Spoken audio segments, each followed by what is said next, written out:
Hello friends, मैं आशीष स्वागत करता हूं आपके अपने यूट्यूब चैनल पर। फ्रेंड्स, जैसा कि आप सभी को पता होगा कि हम इसमें दिल्ली पुलिस कांस्टेबल मैथ्स का जो प्रैक्टिस सेट है अंकित सर का, इसमें प्रीवियस ईयर के आधार पर क्वेश्चन है 50 प्रैक्टिस सेट को। इस बुक को हम लोग सॉल्व कर रहे हैं, ठीक है। ये 50 सेट वाला बुक जो है नया आया है, इसे हम लोग सॉल्व कर रहे हैं। इसमें इससे पहले हमने इसका 3 सेट को सॉल्व कर दिया। आज हम इसके चौथे टेस्ट को सॉल्व करेंगे, चौथे सेट को सॉल्व करेंगे। इस पूरे 50 सेट का जो बुक है, इस पूरे बुक को हम लोग जब तक इसका फॉर्म आएगा सितंबर में, तब तक इस पूरे बुक को हम ख़त्म कर देंगे।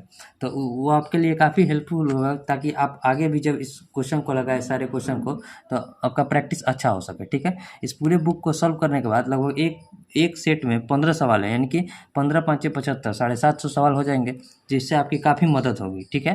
तो चलिए आज हम इस सेट 4 को सॉल्व करते हैं। अगर देखिए आपने पीछे के 3 सेट को नहीं देखा है तो उसे भी जाकर जरूर देखिएगा, वो आपका काफ़ी मतलब हेल्प होगा उससे। और कोई भी क्वेश्चन फंसेगा तो आपकी वहाँ जो है मदद हो जाएगी, ठीक है। तो चलिए टेस्ट स्टार्ट करते हैं। देखिए इसमें पूरे 50 प्रैक्टिस सेट है, वो 50 प्रैक्टिस सेट को हम लोग सॉल्व करेंगे, ठीक है। उम्मीद करते हैं आपको दिख रहा होगा। इसमें देखिए सेट 1 को हमने सॉल्व कर दिया है, सेट 2 को भी सॉल्व कर दिया है, और सेट 3 को भी सॉल्व कर दिया है, ठीक है। सेट 3 को भी सॉल्व कर दिया है। आज हम जो है सेट 4 को सॉल्व करेंगे, ठीक है। इसमें केवल टोटल 15 सवाल है, और सारे 15 सवाल को दिखाएंगे, सॉल्व करेंगे। देखिए हम क्या करते हैं, पहले आपको यहाँ क्वेश्चन दिखा दिए, इस बुक को हम साइड करेंगे और आपको क्वेश्चन स्क्रीन पर दिखेगा, ठीक है। तो पूरा जरूर देखिएगा वीडियो को, इसमें आपको बहुत कुछ सीखने को मिलेगा। तो चलिए क्वेश्चन नंबर 1 से हम स्टार्ट करते हैं। आज हम इसके पहले प्रैक्टिस सेट 4 के क्वेश्चन नंबर पहला से स्टार्ट करते हैं, ठीक है। अगर अच्छा लगेगा तो इसे शेयर जरूर कीजिएगा, ताकि और लोगों के पास भी पहुंच सके जो लोग दिल्ली पुलिस की तैयारी कर रहे हैं, ठीक है। और उम्मीद है कि आप शेयर जरूर कीजिएगा, क्योंकि आप इस पर बहुत अच्छा सपोर्ट कर रहे हैं, ठीक है। देखिए ये क्वेश्चन नंबर 1 है हमारा। इसको हम बुक को सॉल्व साइड करते हैं और इस क्वेश्चन को जूम करके आपको दिखाते हैं। देखिए क्वेश्चन नंबर 1 में क्या कह रहा है। क्वेश्चन कह रहा है कि 3 वर्ष पहले, देखिए रुकिए 1 मिनट, ब्राइटनेस थोड़ा कम कर देते हैं कि ठीक है। देखिए क्वेश्चन में है कि 3 वर्ष पहले पति पत्नी और उनके बच्चों की औसत आयु 27 वर्ष थी, ठीक है। पत्नी और उसके बच्चों की 5 वर्ष पहले औसत आयु 20 वर्ष थी। तो देखिए मान लीजिए ए हो गया पति, ठीक है, बी हो गया पत्नी, और सी हो गया हमारा क्या, तो बच्चा, ठीक है। सी हो गया बच्चा। इन तीनों का 3 वर्ष पहले जब है उम्र 27 वर्ष थी, तो वर्तमान उम्र कितना हो जाएगी तीनों के योग का, यानी कि 27 इंटू 3, ठीक है। सॉरी 27 इंटू 3 लोग हैं 3, और 3 साल पहले की बात है, इनकी तीनों में 3 3 साल की वृद्धि होगी, यानी कि 9 की वृद्धि हो जाएगी।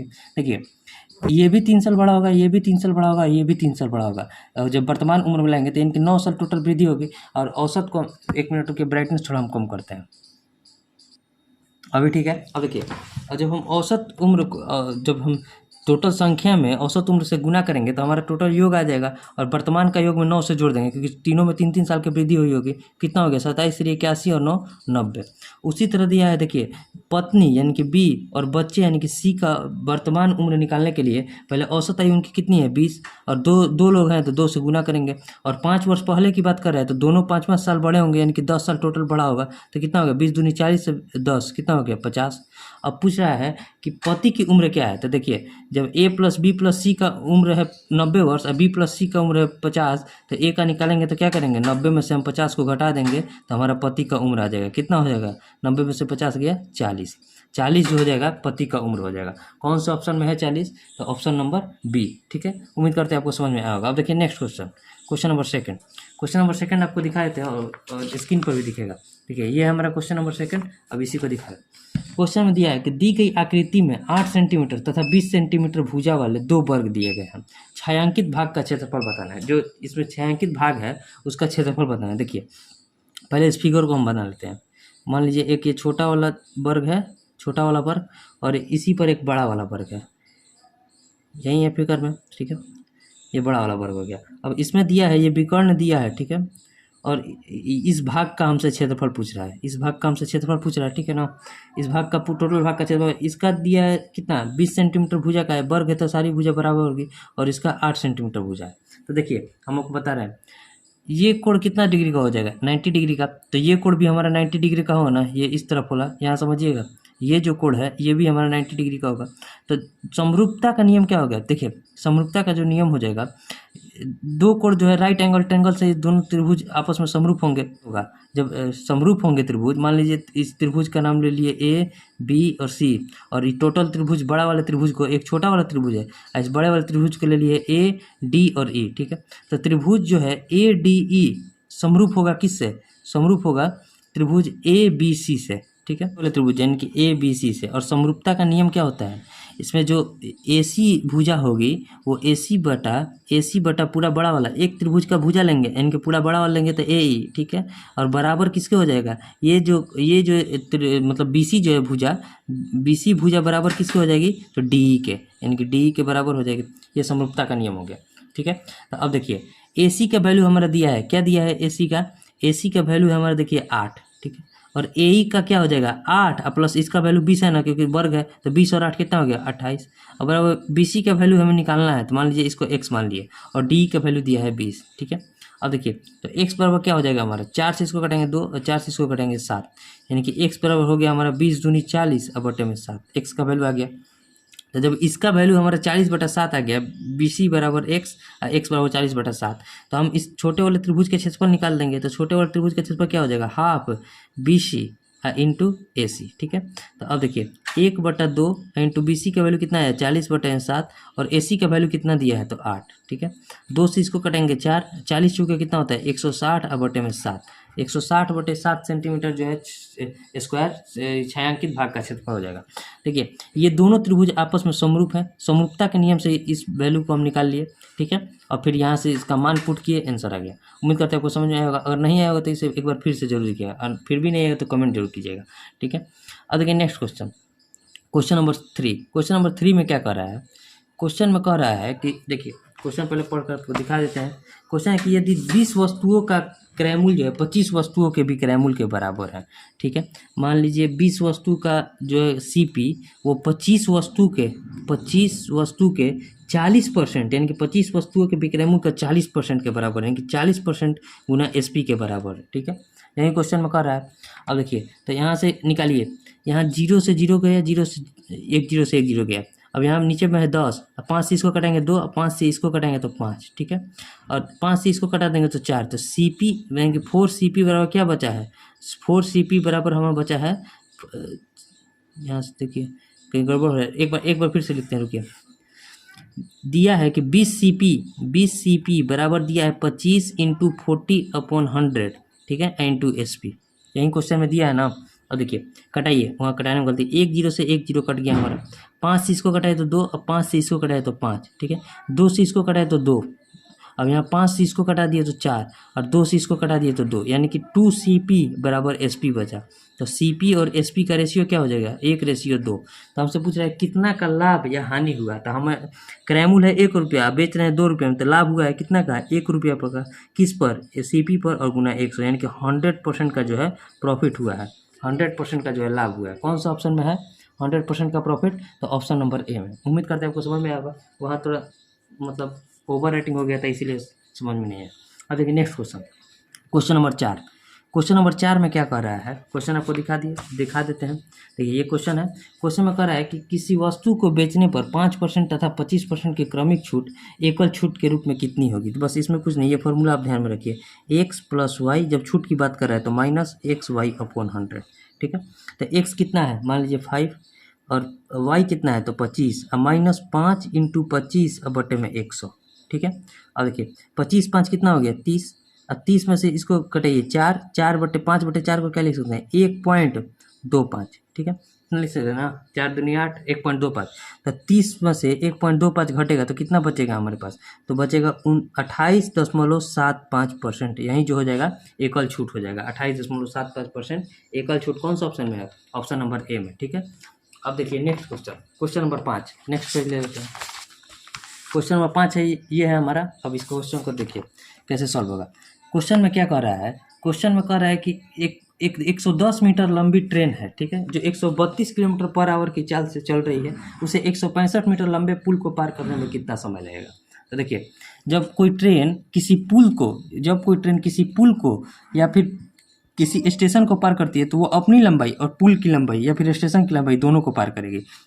जब कोई पोल को पार करेगी या खंबे को पार करेगी तो वो सिर्फ अपनी लंबाई को पार करेगी, ठीक है। तो इसमें कह रहा है कि पुल को पार करी है तो 110 मीटर लंबी ट्रेन है, वो अपनी लंबाई तो पार करेगी ही, साथ में पुल की भी लंबाई 165 मीटर की लंबाई को भी पार करेगी। तो ये आ गया हमारा टोटल डिस्टेंस, और डिस्टेंस अपॉन स्पीड कर देंगे तो हमारा टाइम आ जाएगा। हमें टाइम ही निकालना है, तो स्पीड कितना है उसका, टाइम निकालना है तो स्पीड है 132। तो ये मीटर में, तो इसको भी मीटर पर सेकंड में चेंज कर देंगे, इनके 5 × 18 से गुना कर देंगे, ठीक है। अब ये कटाइए, कटाएंगे तो हमारा क्या हो जाएगा, इसको देखिए 110 165 को जोड़ेंगे तो कितना होगा, 5 6 और 1 7 और 2 275 आ गया। 275 अब बटे में क्या लिखेंगे, 132 × 5 और गुने 18। कटाइए, 6 से इसको कटाएंगे तो 6 दूनी 12, 6 दूनी 12, ठीक है।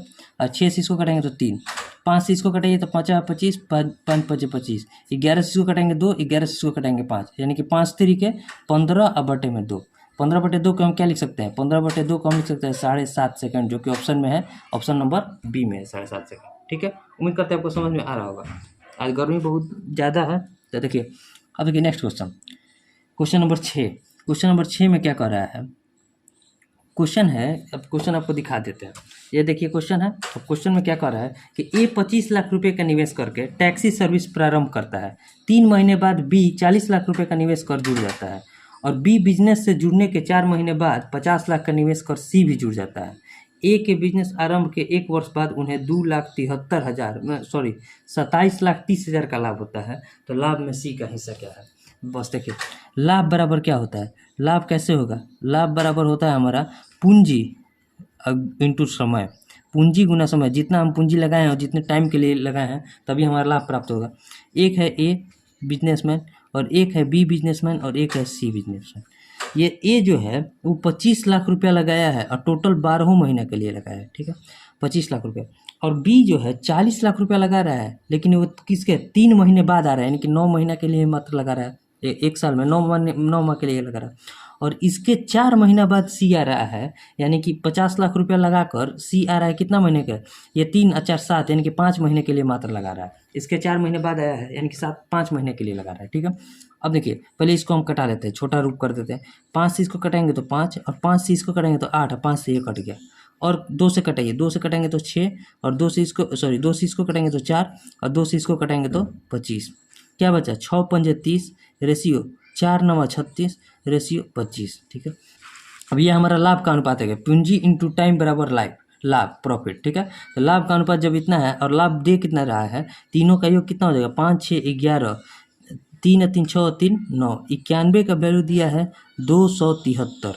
तो अभी 0 को हटा दीजिए, जितना भी जीरो हटा दिए। 91 का वैल्यू जब 273 है तो इसमें कितना से गुना हुआ है, तो 3 से गुना करेंगे तो 273 प्राप्त हो जाएगा। तो हमसे किसका, सी का हिस्सा पूछा है, यानी कि 25 का वैल्यू पूछ रहा है। तो 25 में भी हम 3 से गुना कर देंगे तो कितना है, 25 3 75। 75 वाला ऑप्शन कौन सा है, तो ऑप्शन नंबर सी, 75,000 रुपया जो है सी का लाभ हो जाएगा। उम्मीद करते हैं आपको समझ में आया होगा। अब देखिए नेक्स्ट क्वेश्चन देखते हैं। नेक्स्ट क्वेश्चन में क्या कर रहा है, क्वेश्चन नंबर 7। क्वेश्चन नंबर 7 में देखिए ये क्वेश्चन दिख रहा है, देखिए क्वेश्चन नंबर 7 हम बताते हैं। क्वेश्चन नंबर 7 में है, दिया गया है कि 12.5% वार्षिक साधारण ब्याज की दर से 5 वर्षों में 8500 का ब्याज क्या होगा। तो ब्याज बराबर क्या हो जाए, साधारण ब्याज का ऐसा ही बराबर होता है P × R × T/100, यानी कि मूलधन गुने दर गुने समय बटा 100। तो P कितना दिया है, 8500, ठीक है। और रेट कितना है, रेट है हमारा 12.5%। 12.5% क्या लिख सकते हैं, 25/2, और टाइम कितना है 5 वर्ष के लिए, अब बटे में 100, ठीक है। अब देखिए 1 0 से 1 0 गया, 2 0 से 2 0 गया। अब 85 में, अब कुछ तो कटेगा नहीं, तो 85 में हम 125 से गुना करेंगे, ठीक है। अब बटे में 2 है, तो 85 में 125 से गुना कीजिए, कितना हो जाएगा, 125 5 625, हाथ में लगा 62, ठीक है। 125 8 1000, 1062, कितना हो गया, 1062, ठीक है। यानी कि 10,625 रुपये, 10,625 रुपया, अब बटा में 2, इसको भाग दीजिए। 5 दूनी 10, 5 3 5 दूनी 10, 6 5 3 2 3 6, 2 से कटेंगे 5, 2 3 6, हाथ में लगा 2 5, तो 12.5, 5312.5 रुपया जो हो जाएगा उसका ब्याज हो जाएगा। 5312 रुपये की कौन सा ऑप्शन है, तो ऑप्शन नंबर सी में है, ऑप्शन नंबर सी में है 5312 रुपया 50 पैसा। उम्मीद कर इसमें तो केवल फॉर्मूला पर बैठा देना था, बहुत इजी प्रश्न था। अब देखिए next question, question number 8। Question number 8 आपको दिखाते हैं। देखिए ये क्वेश्चन है, बस इसको बनाते हैं। एक कमरे की लंबाई चौड़ाई तथा ऊंचाई का अनुपात दे दिया है। देखिए लंबाई चौड़ाई तथा ऊंचाई का अनुपात दिया है कितना, 5:4:2। तो पूछ रहा है कि लंबाई में 20% और चौड़ाई में 25% की वृद्धि की जाती है तो कमरे की दीवार का आयतन क्या होगा। तो इसमें देखिए जब परसेंट का क्वेश्चन परसेंट में ही आंसर हो, ऑप्शन में परसेंट पे हो, तो इस मान से हमें कोई लेना देना नहीं है। 20% लंबाई में, ठीक है, और 25% चौड़ाई में जब वृद्धि कर रहे हैं तो इसको सक्सेसिव पर लगा देंगे, x + y + xy/100, यानी कि 20 + 25 + 20 × 25/100। ठीक है, अब देखिए 20-25 कितना होता है, 45 होता है ना। अब प्लस इसको कटाइए, 20 से कटाएंगे 5 और 5 से इसको कटा दिए 5, यानी कि 45 + 5 कितना हो जाएगा, 50%। 50% के जो है आयतन में वृद्धि हो जाएगी। इसमें कुछ करना नहीं था, बस ऐसे ही बना दिया। 50% बढ़ जाएगा, कौन सा ऑप्शन में है, तो ऑप्शन नंबर बी में है, 50% बढ़ जाएगा। ठीक है, इसमें इससे कोई मतलब नहीं है, क्योंकि परसेंट में क्वेश्चन में दिया है, परसेंट आंसर में भी है, तो मान से कोई भी मान रखेंगे तो आंसर हमारा उतना ही आएगा। ठीक है, अब वॉल्यूम के फॉर्मूला पर बनाकर देख सकते हैं, आपका आंसर 50% ही आएगा। अब देखिए next question number 9। Question number 9 में देखिए क्या है, क्वेश्चन आपको दिखा दिए। अब देखिए क्वेश्चन नंबर 9 में क्या कह रहा है, क्वेश्चन आपको पढ़ के सुनाते हैं कि 4 अंकों की वह संख्या, मतलब जो है 4 अंकों की संख्या है कोई, क्वेश्चन नंबर 9 में 4 अंकों की संख्या है, अधिकतम संख्या क्या होगी जिसे 12, 16 तथा 24 से भाग देने पर, यानी कि 12 है, 16 है और 24 से भाग देने पर हमारा शेषफल बच रहा है क्या क्या, क्रमशः 2, 6 और 14। तो यहाँ जब देखिएगा ना तो ये तीनों का अंतर बराबर होगा, 12 में से 2 गया 10, 16 में से 6 गया 10, 24 में से 14 गया 10, यानी कि ये जो है अंतर बराबर है। तो बस कुछ नहीं करना है, 12, 16, 24 का हम एलसीएम निकालेंगे। इसका एलसीएम जब हम निकालेंगे तो कितना हो जाएगा, देखिए 12, 16 और 24 का एलसीएम हमारा क्या हो जाएगा, तो इसका एलसीएम जो हो जाएगा देखिए 8 × 3, ठीक है, और 16 को कटाने के लिए 2 और 12 इसमें है, 3 दूनी 6 दूनी 12, यानी कि 8 3 × 24 दूनी 48 जो हो जाएगा, इसका एलसीएम हो जाएगा। तो 4 अंकों की सबसे बड़ी संख्या कौन सी होती है, 48 से, तो 9 9 9 9, ये 4 अंकों की सबसे बड़ी संख्या होगी। तो 48 दूनी कितना होता है, 96, 3 9 और फिर एक और 9, ठीक है, 3 9 और फिर एक और 48 दूनी कितना होता है, 96, 3 बचा, फिर 9, फिर एक और 9 उतारे, एक 9 उतारे तो कितना, 48 से हम ले जाएंगे तो इसको पहले एक 0 रख देंगे, 48 से ले जाइए तो कितना हो जाएगा 48, अगर 5 से ले जाए 40 × 5 = 240, 8 से ले जाए, 8 से ले जाकर देखते हैं, 8 से 8 8 64, ठीक है, 40 8 8 64 और 8 चौके 32 से 32 और 6 38, ठीक है, 9 में से 4 गया 5, 9 में से 8 गया 1, यानी कि 15 हमारा शेष बच गया। अगर 9,999 में से अगर हम 15 को घटा देंगे तो वो संख्या पूरी 48 से कट जाएगी। जब 9,999 से इस शेषफल को अगर हम हटा देते हैं तो 9 में से 5 गया 4, 9 में से 1 गया 8, 9 और 9, ये संख्या जो होगी वो हमारी 48 से विभाजित है। लेकिन हमसे पूछ रहा है ना कि शेष भी बचाना है, क्या क्या, 2, 6 और 14। जब इसको शेष बचाना है तो ये जो इनका अंतर बराबर आ रहा है, इस 10 को भी हम इस संख्या से घटा देंगे तो हमारा जो है शेष भी बच जाएगा, यानी कि 4 7 9 9, ये जो संख्या हो जाएगी ये हमें 9,974, जब 12, 16 और 24 से डिवाइड करेंगे तो हमारा 2, 6 और 14 शेष बचेगा।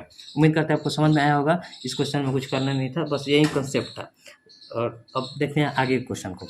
क्वेश्चन नंबर कौन सा है, क्वेश्चन नंबर है हमारा 10 नंबर। 10 नंबर क्वेश्चन आपको दिखा दिए। अब देखिए इसको बनाते हैं। 10 नंबर क्वेश्चन में क्या कर रहा है, क्वेश्चन नंबर 10, इस क्वेश्चन में कह रहा है कि यदि चक्रवृद्धि ब्याज से 2 वर्षों के पश्चात मिश्रधन जो है मूलधन का 2.25 गुना हो जाता है, यानी कि मूलधन है P और मिश्रधन अमाउंट है A। अगर प्रिंसिपल 1 है तो कितना हो गया, 2.25 गुना, कि 2.25 हो गया। तो इसको क्या लिख सकते हैं, दोनों तरफ 100 से गुना करेंगे तो 100/225 लिख सकते हैं ना, सॉरी 225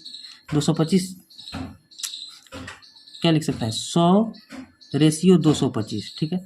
अब देखिए 2 वर्षों में कर रहे हैं ना, तो जितना वर्ष कहता है उतना हम इधर कर देते हैं, यानी 3 वर्ष का था तो क्यूब रूट करते हैं, लेकिन 2 वर्ष का रहा तो केवल रूट कर देंगे। तो 100 का रूट कितना होता है, 10, और 225 का रूट कितना होता है, 15। अब ये 1 साल पर निकल गया। अब हमसे क्या पूछ रहा है, रेट पूछ रहा है। तो 10 रुपया जो है 15 रुपया हो गया, तो कितना का रेट लगा, 5 रुपया का, 5 रुपया ज़्यादा हो गया, किससे, 10 से, और गुना 100। तब 10 से इसको कटाएंगे, 10 मिनट में 10 पंजे 50% का जो है रेट है। 50% का रेट कौन से ऑप्शन में है, तो ऑप्शन नंबर बी में। उम्मीद करते हैं आपको 2 वर्ष का रहा है तो इसका रूट करेंगे, 3 वर्ष का था तो इसका क्यूब रूट करते हैं, 4 वर्ष का था तो इस पर जो 4 रूट होता है, 4 वाला रूट उसको अब करते हैं, ठीक है। उम्मीद करते हैं आपको समझ में आया होगा। अब देखिए नेक्स्ट क्वेश्चन, क्वेश्चन नंबर कौन सा है, 11।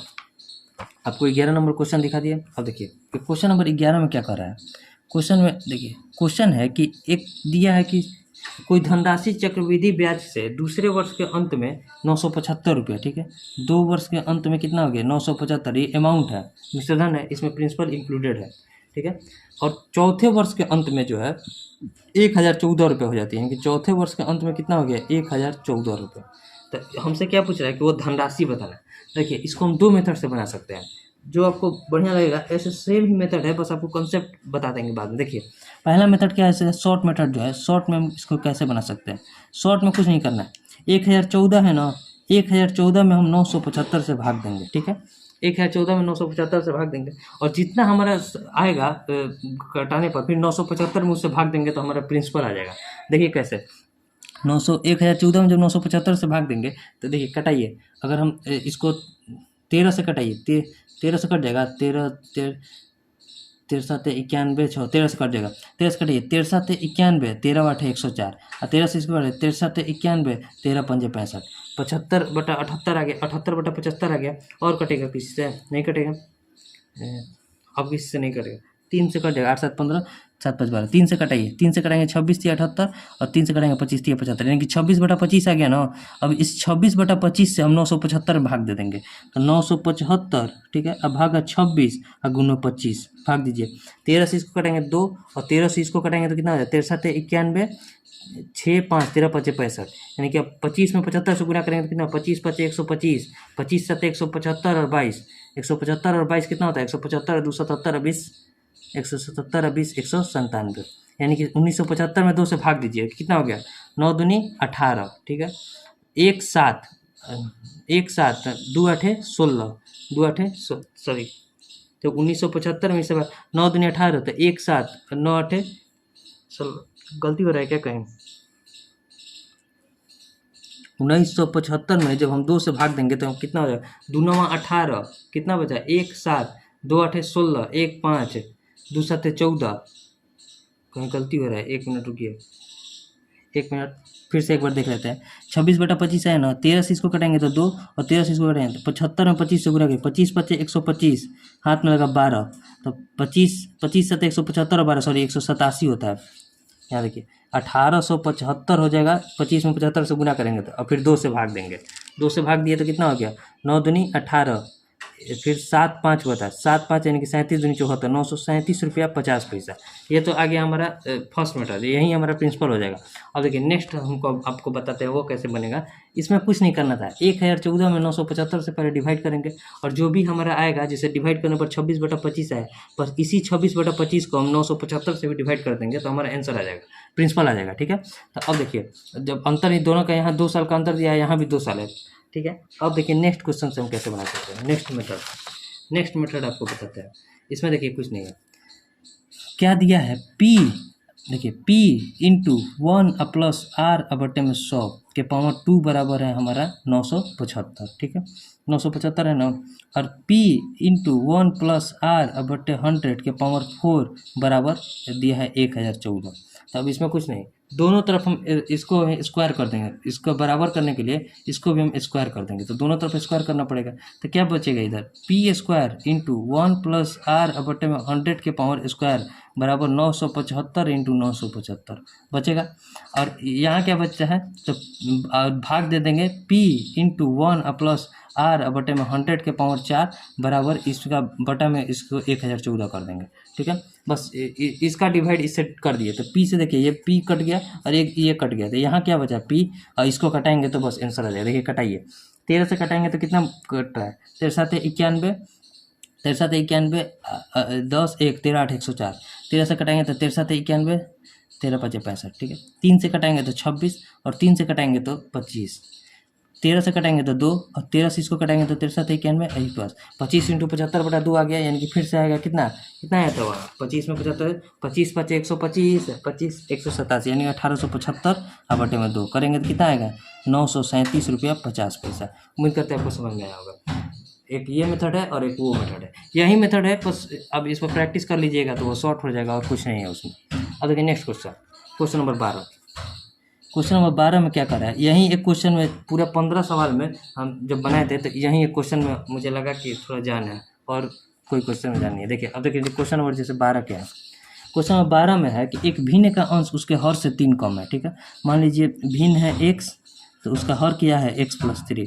तो पूरा यदि हर में 2 की कमी कर दी जाए, यानी कि x और अंश में 7 की वृद्धि, यानी कि अंश में 7 की वृद्धि कर दिए और हर में 2 की कमी कर दिए, तो हमारा किसके बराबर आ गया? भिन्न 2 के बराबर आ गया, ठीक है। तो x प्लस 7 और बटे में x प्लस 1 बराबर किसके है? 2 के। तो x का वैल्यू निकालिए, तो x प्लस 7 बराबर हो जाएगा 2x और प्लस 2। तो इसको घटाएंगे तो x बराबर आ गया हमारा 5। तो हमसे क्या पूछ रहा है कि भिन्न का गुणनफल क्या हो जाएगा? भिन्न में अंश और हर का गुणनफल, तो अंश आ गया 5 और हर आ गया 5 3 8, तो दोनों का गुणनफल कितना हो जाएगा? 8 पंजे 40। यही पूछ रहा था 5 × 8 बराबर 40 गुणनफल पूछ रहा था। 40 कौन सा ऑप्शन में है? तो ऑप्शन नंबर सी में, ठीक है। उम्मीद करते हैं आपको समझ आया। अब देखिए नेक्स्ट क्वेश्चन, ये 12 भी बन गया। क्वेश्चन नंबर 13, क्वेश्चन नंबर 13 आपको दिखा देते हैं। देखिए ये है क्वेश्चन नंबर 13। अब इसको जूम करते हैं। क्वेश्चन में कह रहा है कि एक रोहन ने 20% रकम राहुल को दी, ठीक है, और राहुल ने 25% रकम स्कूल फीस पर खर्च किया। यदि राहुल के पास कुल 1680 बचे तो रोहन के पास प्रारंभ में कितनी रकम थी? मान लीजिए रोहन के पास कुछ रकम थी। क्वेश्चन नंबर 13, रोहन के पास मान लीजिए 100 रुपया था, ठीक है। इसका 20% रकम राहुल को दे दिया, यानी कि 20 रुपया मान लीजिए राहुल को दे दिया। राहुल को दे दिया 20%। तो जब 20 रुपया राहुल को दे दिया तो राहुल भी इसमें से 25% जो है, 25% इसका कितना होगा? 1/4, यानी कि 5 रुपये जो है उसने कहीं स्कूल खर्च में खर्च कर दिया, स्कूल फीस में, और बचा उसके पास कितना? 20 में से 5 खर्च कर दिया, तो बचा उसके पास 15 रुपये। और 15 का वैल्यू दिया है कितना? 1680। जब 15 का वैल्यू 1680 है तो हमसे क्या पूछ रहा है कि प्रारंभ में रोहन के पास, यानी कि 100 का वैल्यू पूछ रहा है। तो 1680 बटे में 15 इंटू 100, ठीक है। 15 से इसको कटाइए, 15 एकम 15, 1 8, 15 एकम 15, 15 29, यानी कि 112 पर 2 जीरो, यानी कि 11,200 रुपया जो है रोहन के पास धन था, और उसमें से उसने 20% किसको दिया था? तो 11,200 कौन से ऑप्शन में है? ऑप्शन नंबर डी में। और देखिए नेक्स्ट क्वेश्चन, क्वेश्चन नंबर 14। अब लास्ट के 2 सवाल है, क्वेश्चन नंबर 14 और 15 देख लेते हैं इसको भी। ये क्वेश्चन में थोड़ा मतलब लेवल है, ठीक है। और देखिए इसको नेक्स्ट पेज पर लेते हैं। क्वेश्चन नंबर 14 में क्या कर रहा है कि हमारा दिया है क्वेश्चन में कुछ क्या क्या दिया है? दिया है कि n संख्याओं का दिया है x1 x2, ठीक है, x3 and dot dot dot दिया है कितना? xn का औसत x बार है, यानी कि इसका औसत दे दिया है x बार। तब हमसे पूछ रहा है कि सिग्मा i बराबर 1 से n, ठीक है, और xi, ठीक है, माइनस x बार का मान पूछ रहा है। तो देखिए x बार का तो हमारा मान यहाँ पर भी दिया है। तो पहले यहाँ i का वैल्यू हम पुट कर रहे हैं n तक। तो i का जब वैल्यू n तक पुट करेंगे तो क्या क्या लिख सकते हैं? एक पहला 1 लेंगे, फिर उसी तरह दूसरा क्या लेंगे? दूसरा लेंगे 2, ठीक है, 2, और वैसे ही 3 लेंगे, और फिर डॉट डॉट डॉट करके x के पावर n तक लेंगे, और माइनस में x बार को भी जो औसत इतना दिया है तो उनका योग करेंगे n तक गुना हम पूरा करेंगे ना n तक। जब टोटल n है और संख्याओं का योग इंटू संख्या से गुना करेंगे तो हमारा औसत आता है। तो देखिए, तो इसमें क्या करेंगे? a माइनस n इंटू, फिर वैसे ही लिख देंगे x1 plus x2 plus dot dot dot plus dot dot dot क्या हो जाएगा? x तक, सॉरी x के पावर n तक, ठीक है। अब इसका भी देखिए मान निकालते हैं, 1 मिनट। देखिए अब इसका जब औसत निकालेंगे तो इसमें n से भाग देंगे तो हमारा n से भाग आ गया, इसको हम अलग कर देते हैं। अब देखिए इतना का वैल्यू जो है, देखिए x1 plus x2 plus x3 plus dot dot dot dot plus xn जो बराबर होगा, ये n से n कट जाएगा, इसी के बराबर आ जाएगा x1 minus x2 minus x3 minus dot dot dot xn, यानी कि टोटल ये कट जाएगा। देखिए x1 से x2 कटेगा, x2 से x2 कटेगा, x3 से x3 कटेगा, और फिर ऐसे ही कटते कटते पूरा xn से भी xn कटेगा, टोटल कट के आ जाएगा क्या? हमारा 0। इसमें कुछ समझना नहीं था। देखिए आपको फिर से दिखाते हैं। यहाँ xi का वैल्यू दिया है ना, माइनस x बार का वैल्यू बताना है। तो xi का वैल्यू पर 1 2 3 रखेंगे n तक, और माइनस n इंटू x के पावर बार हो जाएगा, ये भी n तक जाएगा ना, x के पावर बार है, x के पावर n तक गया है इसका वैल्यू। तो n into x1 x2 x3 x के पावर n तक करेंगे और n से डिवाइड करेंगे तो हमारा x का वैल्यू आ जाएगा। जोड़ कर जब हम n से डिवाइड करेंगे तभी ना x बार का औसत निकालने का क्या होता है? संख्याओं का योग और बटे संख्या, तभी औसत निकलेगा। यानी कि x बार बराबर क्या आ गया? वही संख्या आ गई जो इधर आया था, बस इसी को कटाएंगे, आंसर आ गया। उम्मीद करते हैं आपको समझ में आया होगा। नहीं आया होगा तो इसे एक बार जरूर फिर से कमेंट कीजिएगा। अब देखिए next question, question number 15। Question number 15 में क्या दिया है कि दिया गया कि √5 का वैल्यू दे दिया कितना? 2.24, ठीक है। तो हमसे क्या पूछ रहा है कि 3√5 अब बटे में 2√5 और माइनस 0.48 का वैल्यू पूछ रहा है। तो 2√5 की जगह क्या लिखेंगे, 2.24, 3 इंटू 2.24 लिख सकते हैं ना। अब बटे में 2√5 यानी 2 इंटू 2.24 और माइनस का 0.48। अब देखिए 3.24 को क्या लिखेंगे, 2 3 6 24 से बहुत है 6.72। अब बटे में 2.24 में से 2.4 यानी 4.48 और माइनस 0.48 करेंगे तो कितना बचेगा 6.72। अब बटे के 4 भाग दीजिए, भाग देंगे तो कितना हो जाएगा, 4 से कटेंगे तो 4 एकम 4, 2 7, 4 छक्का 24, ठीक है 4 छक्का 24। फिर क्या बचा 3 2 4 8 32, 2 अंक के बाद दशमलव तो 1.68 जो हो जाएगा हमारा आंसर हो जाएगा। 1.68 कौन से ऑप्शन में है, तो ऑप्शन नंबर बी में। उम्मीद करते हैं आपका टोटल 15 क्वेश्चन बन गया इसका। देखिए इसका टोटल 15 क्वेश्चन हम बना दिया। आपको क्वेश्चन नंबर किस में दिक्कत आएगा, हमें लगता है एक 11 नंबर में और एक 14 नंबर में। इसे एक बार फिर से खुद से ही बनाइएगा, आपको जरूर समझ में आ जाएगा। अब देखिए ये सेट 4 का सॉल्व हो गया, किस सेट का फिर से बता देते हैं एक बार। इस बुक का हमने सेट 4 मतलब आज तक 4 सेट इस बुक का सॉल्व कर दिया। ये दिल्ली पुलिस कांस्टेबल का जो प्रैक्टिस सेट है अंकित सर का, इसमें 50 प्रैक्टिस सेट है, ये सारे प्रैक्टिस सेट को हम लोग करेंगे। और उम्मीद करते हैं आपको वीडियो अच्छा भी लगा होगा। अच्छा लगेगा तो इसे शेयर जरूर कीजिएगा। अब मिलेंगे नेक्स्ट वीडियो में, तब तक के लिए जय हिंद।